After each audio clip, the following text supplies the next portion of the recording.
वहीं महाराष्ट्र के साबिक वज़ीर आला देवेंद्र फडणवीस ने महाराष्ट्र की यौम तासीस के मौके पर मुंबई के सोमिया ग्राउंड में एक रैली का इनेकाद किया और इस दौरान उन्होंने सीएम उद्धव ठाकरे को तनकीद का निशाना भी बना डाला।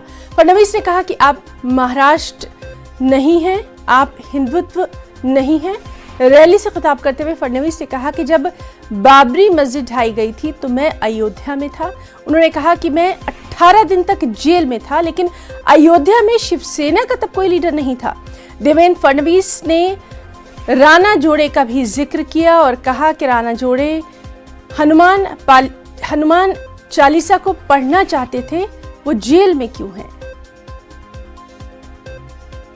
सीधे रुख करेंगे औरंगाबाद का। हमारे साथ मौजूद है हमारे नुमाइंदे मोहम्मद अजहरुद्दीन। आपसे जानना चाहेंगे, बिल्कुल जिस तरह का खदशा कल हम देख रहे थे, कुछ सियासी पार्टियों की तरफ से ये बार बार जाहिर किया जा रहा था कि इस तरह की बयानबाजी जो है वो हो सकती है, उसी तरह का कुछ मंजरनामा औरंगाबाद में कल देखने को मिला है।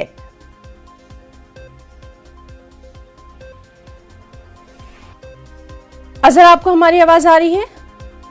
जी आ रही है। अजहरुद्दीन, आपसे जानना चाहेंगे, औरंगाबाद में कल जिस तरह का खदशा जाहिर किया जा रहा था कि इस तरह की बयानबाजी सामने आ सकती है, बिल्कुल वैसा ही हुआ और अब उसके बाद इंतजामिया के ऊपर सवालिया निशान भी खड़ा कर रहे हैं वहां सियासी पार्टियां।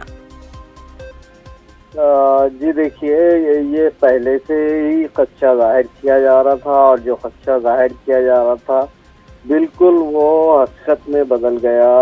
राज ठाकरे अपने रवैये से बाज नहीं आए, बल्कि वो उस पर यानी साबित कदम नजर आए बोले तो चलेगा। राज ठाकरे ने शुरू में हालांकि एहतियात से काम लिया। अपने बयान में, अपनी स्पीच में उन्होंने है तो तारीख का हवाला देते हुए बात रखी, लेकिन जैसे जैसे वो उनकी तकरीर आगे बढ़ी तो उसमें है तो इश्तियाल अंगेजी आती गई। जी। यहाँ तक कि उन्होंने एनसीपी सुप्रीमो के ताल्लुक से भी है तो गैर गलत बातें कही है, तज़हीक आमेज बातें कही है। शरद पवार एक कदावर सियासी लीडर है, बिल्कुल। और उनके ताल्लुक से कोई भी सियासी लीडर जो है तो यानी इस तरह का रवैया इख्तियार नहीं करता, लेकिन राज ठाकरे ने इंतहाई जारहाना मौक़िफ़ इख्तियार किया अपनी स्पीच में।